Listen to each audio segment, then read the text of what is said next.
My name is Phil Dunn, and this is Real Opinions.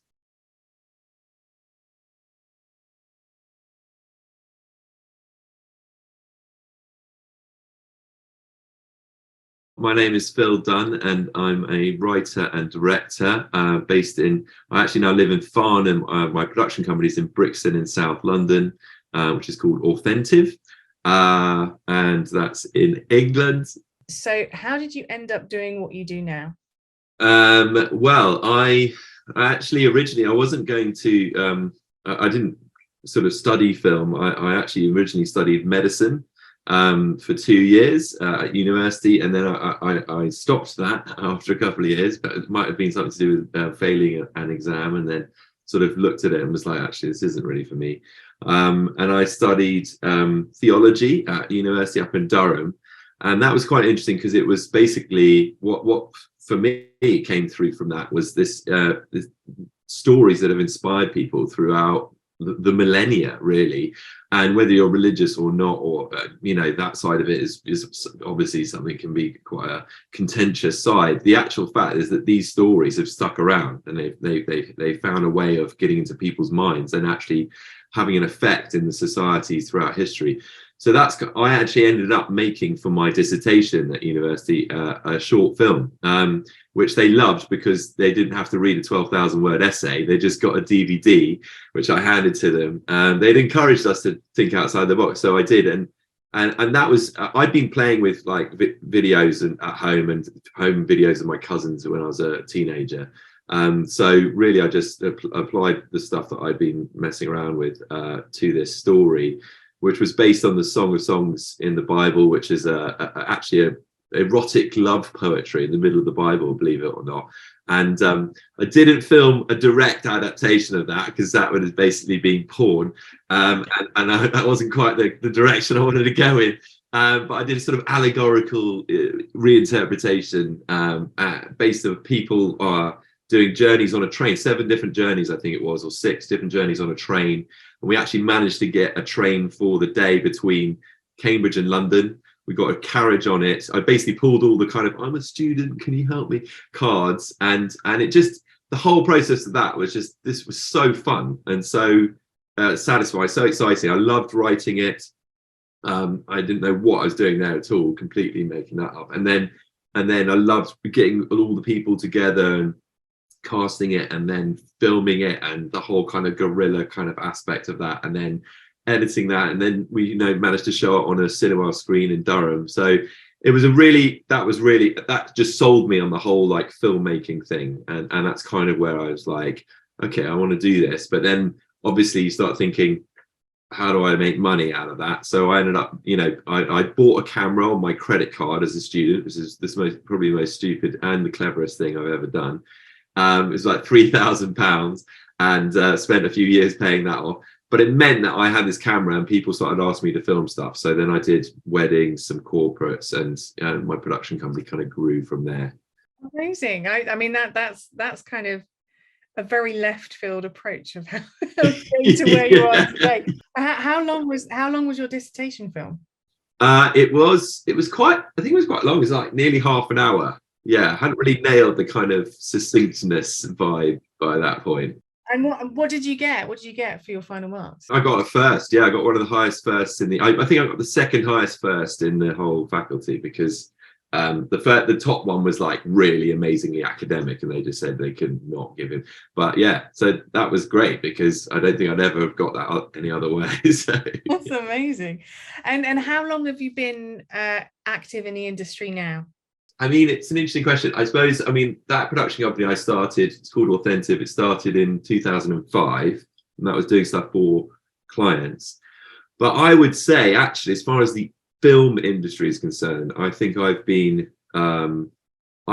really been in that the last 5 years. Because actually, as a production company, it was pretty much started as me as a one-man band. I'd shoot and edit and do everything for it.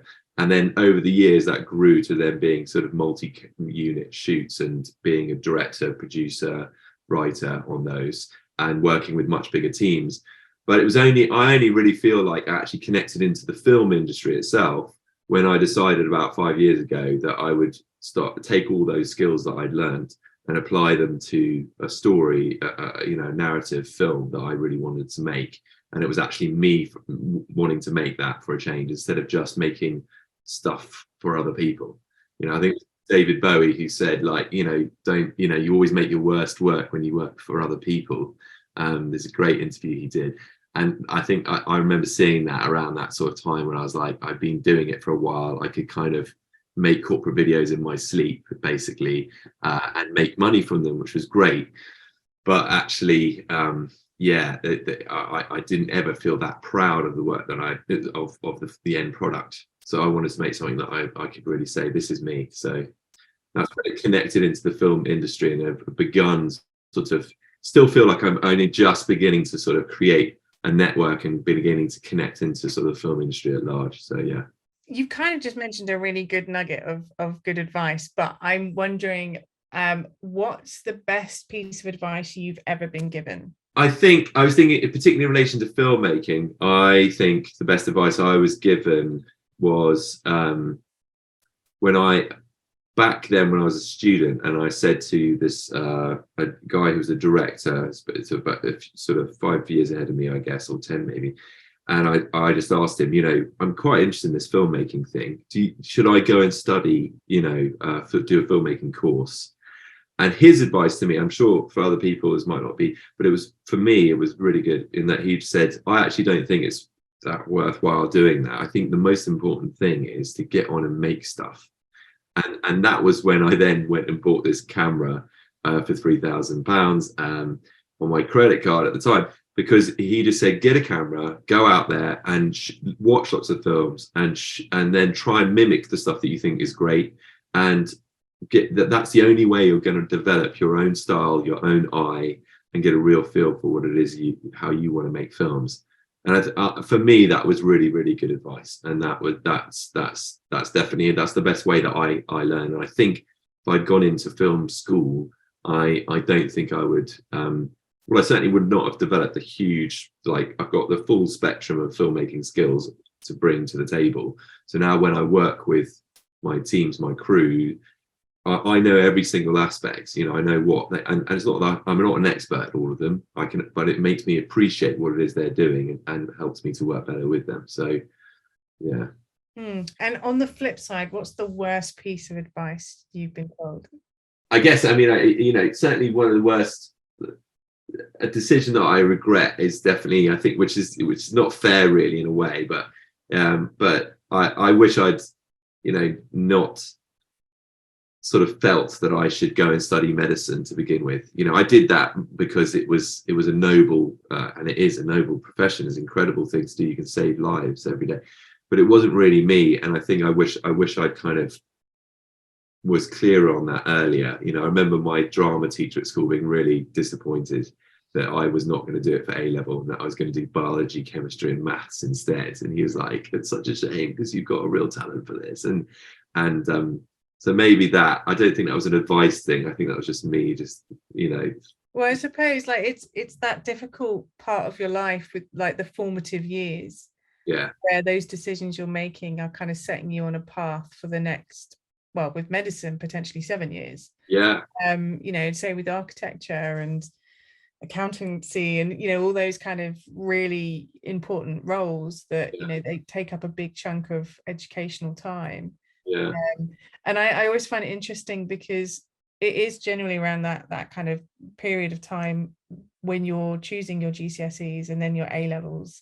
Yeah. You're essentially forming the path for yourself before you've even realized what you want to do. Exactly. And I remember like choosing, I did a similar thing. Like I was supposed to do acting. And when I had my UCAS form, literally last minute, I changed all of them from drama schools to writing degrees. Right. And everyone was like, what are you doing? And I'm like, because I think I want to write. Like it was like a real like revelation. Yeah. And I did. That's kind of the route I took. And I always think like, if I was still doing acting, I definitely don't think I would have been happy. That worked well for you that way. Yeah, it did. Yeah. Who or what is your inspiration, and has it changed?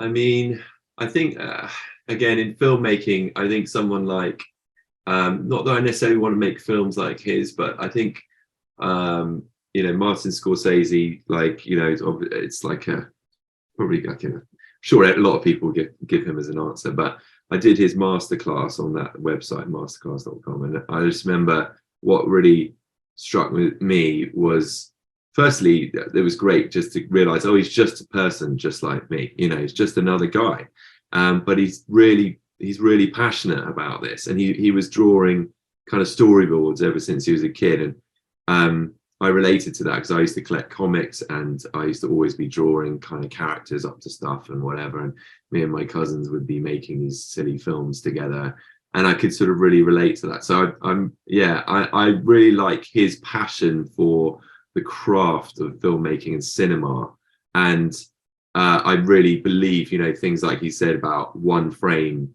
can make all the difference, and that I've totally seen that in the films that I've made and the edits. You do notice, like, wow, that just keeping that extra frame for that one set, it just changes the way you feel about that particular moment.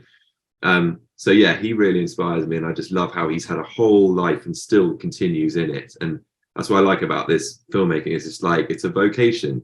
He said at the very beginning, you know, if you're here to make money, stop. Let's just press stop now. Like, don't watch this, because this isn't what it's about. This is a passion, it's a vocation, and for me, that's definitely what it is. It's really nice to see someone obviously way down the line and, you know, dizzy heights that I may never get to, but that you know, really is a champion for that. And, you know, I definitely, that's how I feel about it too. So definitely a big inspiration for me. And what do you want people to feel like when they've watched your work? I mean, it's a really good question. That I think I want them to feel moved, you know, and that's not just like I want them to be crying. I mean, the end of this film that I made, The Stupid Boy, I've had quite a lot of people come up to me in tears, which is lovely. And I also feel, you know, I had one lady in Berlin, not in Berlin, it was in Germany, in Essen, the other day at Snowdance Film Festival, and she couldn't stop crying for the next hour, and I felt very, you know, responsible for that. I was like, I kept apologizing, but also it's like, yeah, I think film should move people, and I think if you hopefully it might make you laugh, it might make you cry, and I think in that there's something about essentially feeling that you're not alone. You feel seen. I think that's the crazy thing about seeing a film, is that it can make you as the viewer feel seen, and that connects us up, and that makes us a bit closer to one another as humankind. And I really believe in that. I guess even, you know, I'm not a fan at all of horror, but even that sense of like, oh my gosh, that scared me too. You know, you connect through it. You know, I think fear is quite an easy emotion to evoke, because we're all mostly like live in fear to some extent at one level or another. But I love the idea of like evoking joy, evoking, you know, sadness or grief, or connecting with those are the things that make us human, and to be reminded of that is a really powerful, important thing. So yeah. When was the last time you felt proud? Well, strictly that would be I think last week at my and a couple of days ago when my daughter was singing at school. So yeah, she really loves singing, and yeah, so that would be that as a personal thing. And I love seeing, you know, she wants to get into acting as well, and my other daughter's very creative too, and so they're both creating all the time, and it's amazing seeing how they just do that without questioning it. You know, I'm going to do this painting right now. Okay, you know, should we plan it? No, it's like they've already begun it. You know, I'm going to learn how to play the guitar. Like a few weeks later, she's better than I am. You know, my eldest. Like, so I love that. That's great being around that. So, as far as proud for me, like, I mean, you know, I don't know. I mean, I think, yeah, this festival circuit's been really great so far with The Stupid Boy, and I think when you see your film connect with an audience and you get that kind of reaction, people really genuinely kind of feeling really like, oh my gosh, that really affected me, and thank you for your, that's an amazing feeling. And it feels like, you know, maybe I'm not mad after all to have kind of gone after this this slightly crazy, path through life. It doesn't really make sense financially, it's a nightmare when you're making short films. But I feel proud of that, to be part of kind of putting some good out into the world, hopefully. Yeah. Just for my own benefit, what was your daughter singing? She was singing. She sang La Vie en Rose in French. Why not? Yeah, and she's learning she didn't do it with the ukulele this time, but she is learning on ukulele and singing it while singing in French. And she doesn't know what she's singing necessarily, but I'm just like, again, like, I'm in awe. It's just like, wow, you just decided you want to do that and did it. You didn't think, oh well, I don't really know French, so I can't sing. She's just gone for it. So yeah. Oh, amazing. Go hard or go home, Yeah, exactly. Yeah, right. Go big. Totally. What's your drink of choice when you're working on set? Flat whites. And how many do you have? My absolute max is 3 of those in a day, I think. Yeah. And do you have a cut-off point that you can't have it past? Yes, 4 o'clock. Yeah. It's funny, everyone I've asked that question, it's always been coffee. Yes. Oh really? Well, yeah. Yeah. Yeah. And yeah, I asked one of our other clients, I was like, and how do you take your coffee? He's like, I don't care, I just want the coffee. Like, it's really? Just give it. Can't agree on that one. I'm like, no, I'm a total like coffee Nazi or snob or something. Yeah. I have that app. There's an app you can get that's like best coffee app, and it basically tells you where main cities in the world. It tells you where the nearest really good independent coffee houses are, which is great because it always takes you to an interesting neighborhood. Yeah. To find it, and you also get like proper like good coffee with like with the flat white with like silky milk and everything. So it's like, yeah, I can't, if I get given any kind of bog standard, I'm like such a sort of turn my nose up at it. I'm like a real fussy little princess about it. Yeah. Do you watch your own work when it's being screened? Yes, I do. Yeah. I think more because of the feeling in the room. I want to feel every time I watch it, particularly again the type of films that I make. So The Stupid Boy is a film where there's a lot of me in that film. I mean the title for a start, but like there's a lot and I mean that's serious and jokey, but like there's a lot of me in the film. So each time I watch it myself, I see something new in it. I'm still at that stage where I'm still finding something else in there. I'm like, yeah, that tells me something about me. But then when you're in the room with other people and you're feeling you kind of getting the vibe from the room, I think that gives you another angle on what you've made, and then you start to see new stuff again. So yeah, I still find that helpful. I'm not a kind of like, oh gosh, I think the first time I ever showed a film, I remember being at the back of the room on the floor in the sort of fetal position, rocking sort of gently. But now I feel a bit more like, what I'm making feels more representative where I'm at. So I feel a bit more like, well, this is me. So I can't not be there. Yeah. What did you want to be as a child growing up? Well, other than various types of superhero from all the comics that I was reading, I wanted to be a doctor, but that's because my dad was a surgeon, consultant surgeon in Cambridge, and so he used to come home with stories of, I saved someone's life today, and we'd just be like, I mean, as far as superheroes go, you'd sort of be like, that's pretty good, yeah, well done. I think I coloured in a map for geography. It's like it was. So that sort of set quite a high standard from that point of view, and explains why I wanted to do it. But yeah, it's funny how those things. It's sort of what I wanted to do sort of has changed and hasn't. It's just I've slowly realised the best place to sort of satisfy what it was I always wanted, and actually that's better satisfied in filmmaking than it is in medicine. So yeah. Well, it's still, I mean, films used to educate, inform, heal.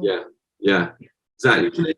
Connecting with consultant surgeon cuts someone open, goes inside of them, deals with something, and they're better for it. I think in film, you're getting inside human beings, you're moving stuff around, and hopefully people are better for it. I do think there's a definite parallel there. So yeah. Definitely. Not the same salary though. No. Yeah, exactly. That's Yes, the biggest. thank you for reminding me of that. Yeah. Yeah. But equally rewarding, I would say. Yes. Yeah, I mean, for me, much more rewarding, I think. But yeah, yeah. Similar hours though sometimes, but yeah, when you want to shoot, that is, yeah. Which of the five senses is your strongest? I mean, I think it has to be sight, quite followed quickly by sound. But yeah, I'm very good at noticing things, and I've always have been. And I think even as a kid, I was like the one in my family that was, if we went on holiday and drove around, I'd be glued to the window, looking out the window at all the scenery and taking it all in. And that's just how I've always been. So I think, yeah, and that's something that's really, again, important in my films. I'm really, working with the colorist is a really important stage for me, that all the colors are exactly, I love that you can still tweak those.